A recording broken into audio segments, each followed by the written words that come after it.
Now that I have a lot of clarity, it feels like I have this appropriate usage of my senses, and I can I can see it on their forehead and their eyes. I see a lot of this at the park near my house with the dads. I can feel it from 100 yards away. I go, that dude does not want to be here. That dude is really pissed Yeah. off right now. Yeah, you see it with like parents shouting at their kids, and you're like, Yeah. poor kids, like, what did they do wrong? Probably nothing. Yeah. Yeah. I see it at the park a lot.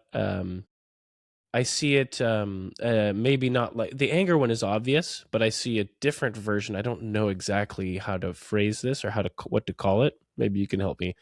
I see guys at the park. They're good dads. The moms will say that person's a good dad. They volunteer at school, but I can tell that he's not taking care of himself. He's disheveled. Like he doesn't have a well kept beard or facial hair. It's just like it's just out, I guess. And then hair, he's just done nothing for himself, and he's really overweight, and his shirt's like not washed, I think. He's not taking care of himself, but everybody's saying, look how good he's treating his kids. Look at everything he's giving to his kids. He's nice to talk to. He volunteers in class. But I'm like, I don't know what that's called, but he needs to help himself. He needs to take care of himself better. There's a lot of those dads around. Do you know, it reminds me of, I think I heard it on Joe Rogan, but it might have been somewhere else. I think he heard it somewhere. But it's this saying that most men live lives of quiet desperation. And it's like this guy that's trying to do everything right.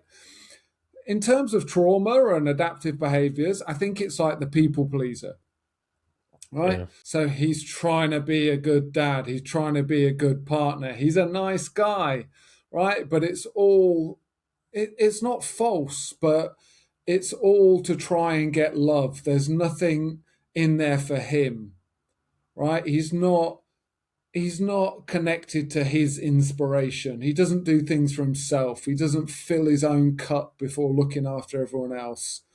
He's trying to get love by basically pretending to be a good person. Yeah. Yeah. Yeah. He's not, in my mind, he's not bleeding his emotions into all these other people around him as obviously as the angry guy that I can see so obviously is agitating everyone around him, even the adults. But this guy's not. But it is to me because I can feel him. I'm like, man, I know, I'm starting to get him to know him a bit. I want to be like, yo, you and me, like, let's go golf or let's go walk 9. Let's go on a hike. Let's go to the gym. Let's get you doing something, man. Like, you got to find time for yourself here. Yeah.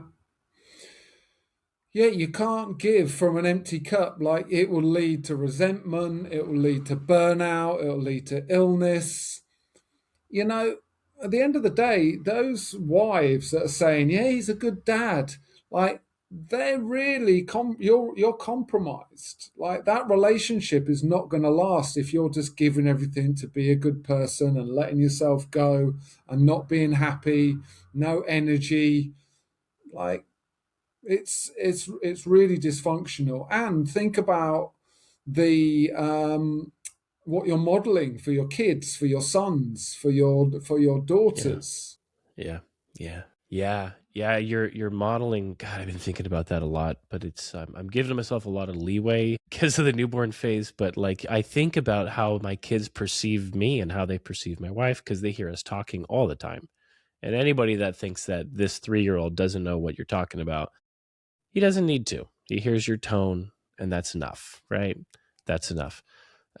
But you got to lead by example, and you got to just kind of leading by example is so easy if you're living an authentic life and you're connected to your body. Everything just becomes so much easier. But I really feel for that dad that doesn't take care of himself because I'm pretty good at doing that, at least for myself.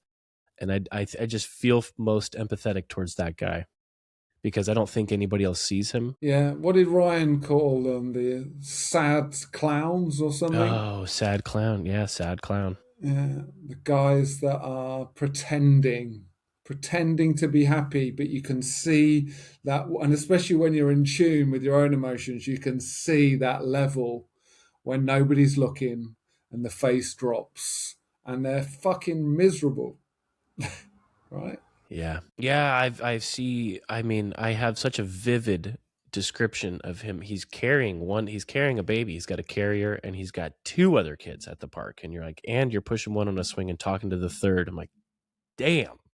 I go to the park so I can kind of stop being present, to be honest. It's a cheat code. I'm present at home and here, and then we go to a park. Like, I kind of push away a bit. I'm like, there are like 40 kids here.